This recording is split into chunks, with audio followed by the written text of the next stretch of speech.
So, what are the three levels of capacity to sign legal documents? So, I'm a estate planning attorney, Olivia Lee, and I help families plan for their future.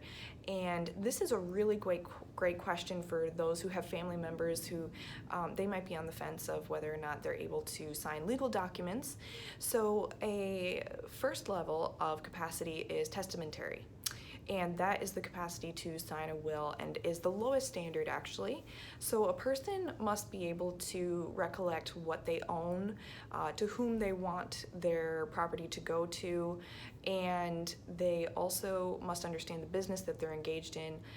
And like I said, this is the lowest standard. A person can still be really sick and be able to sign a will. Then there is a higher standard for the trust and the power of attorney, and that is a contractual standard. The one Virginia Circuit Court did say that the trust would be required to have a contractual standard, and the person in that scenario must be able to understand the nature and effect of the contract. So that's going to be scrutinized more carefully than the testamentary capacity. And finally, there's the capacity to sign a medical directive. And basically, the person just has to make an informed decision.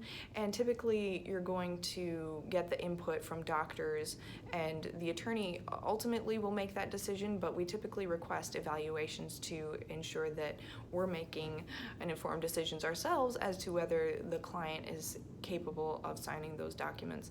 I had one client who I had to request an evaluation because it was unclear as to whether she had capacity or not, and unfortunately it was too late.